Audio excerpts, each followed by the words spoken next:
Les bonnes vieilles phrases. Une vidéo que je voulais faire depuis un moment, mais j'avais peut-être pas assez d'exemples. Et là, donc, je vais en proposer un petit peu 5. Donc, c'est quoi? C'est des expressions qu'on utilise ou qu'on a entendu tous, a priori. Après, ça dépend peut-être du milieu dans lequel on est. Et puis, donc, je vais donner un peu mon point de vue là-dessus. Il y en a sans doute une tonne, mais bon, là-dessus, j'en ai pas canalisé beaucoup. Donc, la première, comme bonne vieille phrase. C'est si c'était vrai, ça se saurait. Alors ça, moi je l'ai entendu. Hein. Là, ça me fait toujours trop marrer quand j'entends ça, bien que je l'entende plus trop aujourd'hui, mais je l'ai beaucoup entendu pendant une période. Où c'est voilà, c'est les personnes qui veulent jamais étudier des sujets différents des consensus sociétaux ou plutôt des intérêts sociétaux, hein, puisque si vous apprenez que ce qu'on vous apprend à l'école et ce que vos parents vous ont appris et que ce que vous apprenez dans votre travail, bah vous allez être finalement hyper limité, puisque les parents et le travail, ça reste très subjectif parce que c'est des sujets finalement très en général assez fermé, bien que les parents peuvent apprendre énormément de choses. Donc ça va dépendre énormément des familles, mais c'est dans ça que c'est subjectif. Et l'école, en revanche, ça a ce côté intéressant que ça peut apprendre et finalement tout le temps la même chose. Et donc finalement pas mal de sujets un petit peu différent, mais finalement c'est tout le temps les mêmes trucs et il y a pas un apprentissage finalement de choses. Par exemple, à l'école, on nous apprend rien sur l'argent, alors que c'est quelque chose d'extrêmement utile. On nous apprend rien dessus, on nous apprend rien en spiritualité, alors que ça pourrait nous apporter énormément. Ce que je veux dire par là, c'est que finalement, il y a énormément de sujets très importants et ou même pas forcément si importants que ça, mais en tout cas qui sont donc vrais, mais on nous l'apprend pas. Et puis sinon, un autre exemple, c'est tout simplement, bah, si moi j'ai un doctorat en physique, en physique, voilà, ou en chimie ou je sais pas quoi, et ben forcément tous ceux qui s'intéressent pas à ça, ils savent pas plein de trucs que moi je sais avec mon doctorat. Le si c'était vrai ça se saurait, ça me fait toujours marrer parce que il faut peut-être étudier aussi le domaine pour ensuite dire bah je sais, ou voilà, ou maintenant je sais ce qui est vrai ou pas vrai parce que je me suis renseigné dessus, j'ai étudié le truc. Alors peut-être que c'est plus utilisé finalement dans des contextes où c'est des trucs très très importants qui seraient censés finalement changer un petit peu l'humanité, mais c'est pas vrai. Bon, il y a plein de trucs qui se passent après la mort. Il y a énormément de documents maintenant là-dessus, énormément d'expériences faites. Ça pullule quand on s'y intéresse, mais c'est juste que pour l'instant la société veut pas en entendre parler. Et donc, ah, si c'était vrai, ça serait. Bah non, c'est vrai et ça ne se sait pas. Voilà. Donc une bonne vieille phrase. Deuxième bonne vieille phrase qui ressemble un petit peu à la première, mais c'est pas tout à fait ça. C'est si c'était facile, tout le monde le ferait. Alors ça me fait bien marrer. Hein. Si c'était facile, tout le monde le ferait. Le nombre de trucs qui sont faciles que personne ne fait, ne serait-ce que justement, c'est étudier des sujets un petit peu parallèles, un petit peu marginaux, un petit peu alternatifs. Nombre de personnes qui ne font pas ça, et très bien, hein, très légitime, hein, mais voilà, pourtant c'est relativement facile, et on ne le fait pas. Donc il y a plein de trucs, hein, ça pourrait être faire des trucs, tiens, pour gagner de l'argent, parfois il y a des bons plans pour gagner, pas forcément beaucoup, mais au moins un petit peu. Il existe même plein de systèmes légaux pour gagner finalement, pour se faire des bons compléments de revenus. Et il y a plein d'approches, mais finalement, c'est toujours pareil. Si on n'est pas trop au courant, si on pense que si voilà, tout le monde veut la même chose, alors oui, on va avoir tous la même information et donc faire les mêmes trucs, mais c'est pas vrai en fait. Il y a plein de gens qui s'intéressent pas du tout au fait d'être riches. Pourtant, ils se plaignent par exemple de pas avoir plus d'argent, et donc ils s'intéressent jamais à des méthodes pour en avoir plus. Et donc après, ils pensent forcément que c'est difficile de gagner de l'argent. Il y a une énorme croyance comme ça dans notre société encore que l'argent c'est une chose difficile à gagner et donc plein de non-légitimité interne là-dessus. C'est vraiment un truc assez dégoûtant en interne parce qu'il y a plein de trucs très sales qui ont pas été nettoyés, qui sont pas vus et qui sont chez la plupart des humains. Et donc finalement, par exemple, gagner pas forcément beaucoup, là c'est pas ce que je dis, mais gagner ne serait-ce qu'un peu plus d'argent, tout le monde pourrait le faire et pas forcément en y passant beaucoup de temps. Hein, ça pourrait être tout à fait, ça pourrait être pas grand chose. Et voilà, et on va dire, bah non, si c'était facile, tout le monde le ferait. Alors que non, c'est pas vrai. Il y a des choses donc très faciles, ne serait-ce que voilà, se faire aussi du bien. Il peut y avoir des méthodes pour être beaucoup plus heureux, pour être beaucoup plus mieux. Mais c'est pas encore pareil un objectif de notre espèce. Le bonheur n'est absolument pas l'objectif pour l'instant des humains. C'est ce que tout le monde dit qu'ils veulent être heureux, mais c'est pas vrai. Il y a énormément de sous-personnalités internes qui veulent pas du tout ça. C'est juste pas reconnu, c'est pas conscientisé. On se ment tous à nous-mêmes là-dessus, et c'est pas grave. Hein, c'est une expérience très compliquée de toute façon l'humanité. Donc je jette certainement pas la pierre. Mais voilà. Donc Le site est facile, tout le monde le ferait. Je trouve qu'il y a beaucoup de choses faciles que plein de gens ne font pas. Et puis voilà aussi cette excuse, hein, puisqu'on veut pas admettre qu'on veut se faire du mal, donc on veut pas savoir finalement parfois des bons plans, des belles choses qui seraient cool. On préfère faire des choses difficiles pour encore aussi légitimiser un petit peu, enfin se légitimiser, penser que on ne mérite pas et que mais qu'il faut souffrir pour ça. Et donc c'est pour ça que je fais pas les choses faciles, parce qu'il y a que les, puisqu'en fait je veux faire que des choses difficiles pour me faire du mal, pour avoir le droit de mériter. Et donc je préfère croire que les choses faciles n'existent pas, comme ça c'est bon. En fait je veux pas voir que je peux faire les choses faciles. Donc voilà, ça c'est une bonne vieille phrase aussi que j'ai entendu pas mal de fois. Un truc là un peu plus spirituel. Une troisième bonne vieille phrase que j'ai beaucoup entendue, mais là si vous n'êtes pas dans le milieu spirituel, effectivement ça va peut-être pas vous parler. Mais il y a un truc qu'on entend pas mal, c'est tout est parfait, tout est amour. C'est pas tout à fait la même chose, mais c'est quasiment pareil. Et ça, effectivement, moi j'ai fait une vidéo là-dessus, j'en ai déjà parlé. Donc, il y a du vrai là-dedans, il y a du vrai. Ça veut dire qu'on a effectivement une partie de nous qui est vraiment capable d'apprécier les choses telles qu'elles sont maintenant. Et il y a vraiment effectivement un certain niveau de la création. Il y a vraiment une perfection dans l'instant présent. Et ça, c'est vrai. Mais de dire ça comme si c'était notre expérience globale et que c'était quelque chose qu'on pouvait finalement vérifier constamment et ressentir constamment, c'est pas vrai.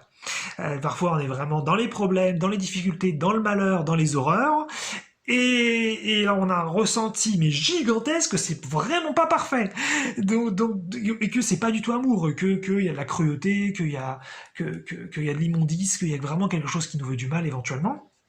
Après, c'est peut-être un ressenti, c'est peut-être une vision. Mais voilà, le fait de dire tout est parfait. Et puis après, ça devient un petit peu cette phrase qu'on dit facilement quand on est... Ah, de toute façon, il se passe toujours ce qui doit se passer. C'est aussi une autre phrase qui arrive dans la même lignée. Et puis voilà, tout est toujours nickel. Voilà, tout est toujours fait exactement pour toi par rapport au niveau où t'en es. Comme s'il y avait tellement d'intelligence et tellement de conscience dans le non-physique et dans le gouvernement non-physique qui gère la Terre. C'était tellement bien foutu que forcément tout ce qu'ici c'était parfait. Il n'y a jamais ici il y avait des merdes, s'il y avait des problèmes, et si finalement de l'autre côté ils géraient pas l'endroit aussi bien que ça veut pas dire qu'ils font n'importe quoi complètement. Il peut y avoir des choses qui sont bien gérées, hein, c'est pas forcément blanc ou noir. Mais j'ai toujours cette idée que forcément ce qui se passe sur Terre c'est nickel et qu'on peut jamais remettre en question l'idée que peut-être il y a peut-être des fonctionnements du méta, de la gouvernance à changer. Donc je trouve ça intéressant aussi.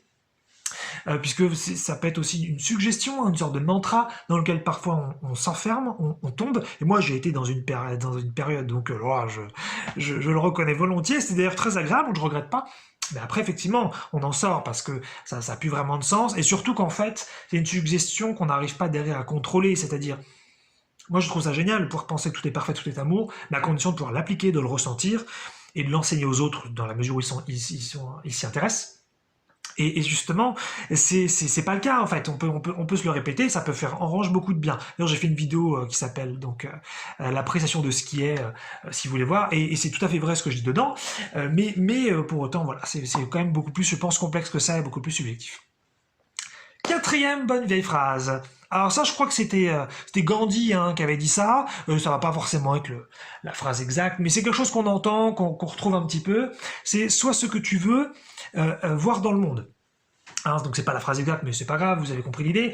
C'est voilà, bah si par exemple tu dis que tu penses qu'il y a trop de guerre dans le monde, bah deviens la paix, soit une sorte d'expression de la paix.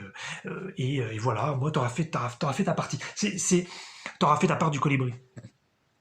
C'est vrai, ça c'est une phrase que voilà que je mets vraiment dans la catégorie bonne vieille phrase parce que c'est un truc qui est vraiment facile à dire ou genre ah bah tu vois t'es pas content de vivre sur une planète par exemple je sais pas si vous êtes vegan vous n'êtes pas content de vivre sur une planète où il y a des gens qui mangent de la viande et donc mettons que vous n'êtes pas encore vegan à ce moment-là vous allez le devenir et donc vous dites bon bah je vais devenir moi-même vegan pour montrer un peu l'exemple mais moi par expérience ça marche pas comme ça on peut vraiment finalement être ce que l'on aimerait que le monde soit mais le monde il devient pas cette chose et donc finalement bah c'est toujours mieux que rien parce qu'au moins on est cohérent avec nous-mêmes, au moins on fait pas que parler, au moins effectivement on se montre à soi-même que ce qu'on voudrait que l'extérieur soit, au moins nous on le fait à l'intérieur, mais il y a un côté je trouve très insatisfaisant quand même là-dedans, c'est qu'in fine on continue de vivre sur une planète où eh bien les choses ne sont pas comme on a envie qu'elles le soient pour nous.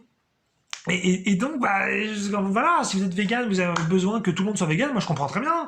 Si vous êtes riche et vous avez envie que tout le monde soit riche, ou je sais pas, si vous avez une super santé, vous voulez que tout le monde soit en super santé, on peut trouver plein d'exemples comme ça. Donc vous êtes un petit peu ce que vous voulez peut-être voir à l'extérieur, mais ça veut pas forcément dire que l'extérieur va changer. Même si après on peut théoriser, puisque normalement, effectivement, la loi de l'attraction est censée faire un certain boulot, et ensuite, avec le temps, vous amenez une manifestation extérieure de tout ce qui est à l'intérieur. Il y a, en fait, pourquoi on le vérifie parfois, on le vérifie pas à d'autres? Parce que aussi on a plein de sous-personnalités. Le jeu de l'expérience humaine, c'est d'avoir énormément de choses inconscientisées chez nous. Et donc, si c'est ça, bah il y a toutes ces choses inconscientes, toutes ces dualités, toutes ces choses négatives à l'intérieur de nous qu'on ne sait même pas, qu'on ne soupçonne même pas. Elles se retrouvent aussi à l'extérieur. Donc finalement, c'est pas évident hein, de dire ça. Il faudrait plutôt faire une conciliation des sous-personnalités, mettre en avant celles qui nous touchent le plus et finalement aussi reconnaître celles qu'on aime peut-être le moins, et puis surtout être ouvert à des sous-personnalités, à des parties de nous qu'on n'aurait même pas encore découvertes, hein, puisque parfois on a vraiment des trucs qu'on n'imagine pas. Hein. Ce que j'avais dit dans la vidéo, les pires idées sont en nous, hein, c'est pour s'ouvrir un petit peu à la possibilité que cette inconscience peut aller très très loin.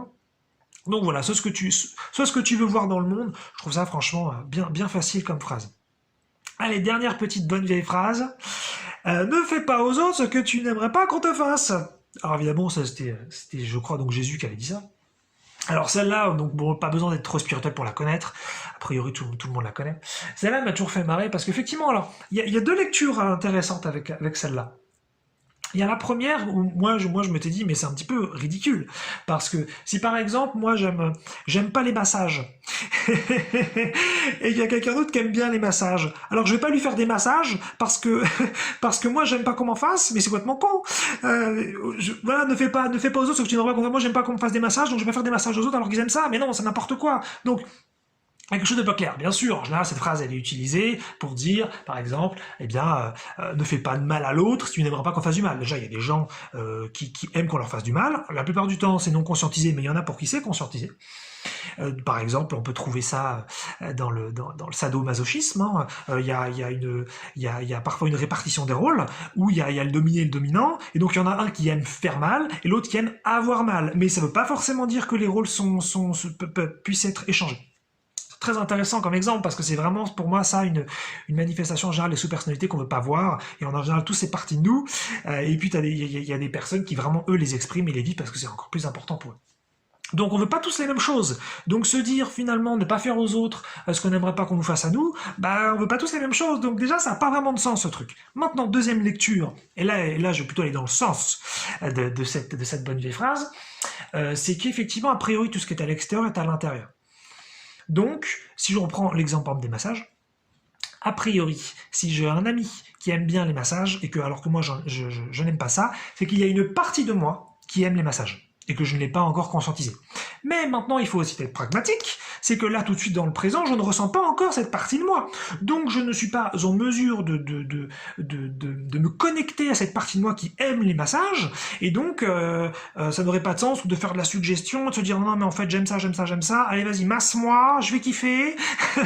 Non, à cet instant, je suis pas, j'aime pas ça, donc ça va pas me plaire. Je ne suis pas connecté à cette sous-personnalité. Là, je suis connecté à une sous-personnalité qui n'aime pas les massages. Et puis pareil pour faire mal ou avoir mal. Si effectivement on s'ouvre à la possibilité qu'on aime faire du mal, j'entends une toute petite partie de nous, hein, qu'on aime faire du mal ou qu'on aime avoir mal, bah ok, peut-être que je m'ouvre à cette idée, mais ça veut pas dire que je le ressens là tout de suite. Donc vraiment, c'est partie de ces phrases un petit peu de gens en général qui sont peut-être pas encore très très éveillés, pas très conscients, mais pas de souci, moi aussi j'ai pu les utiliser à une période, puisque j'étais moins conscient que maintenant, et voilà, encore une fois, c'est infini, hein, prendre en maturité spirituelle, les prendre en éveil, prendre en conscience, tout ça c'est infini, de toute façon.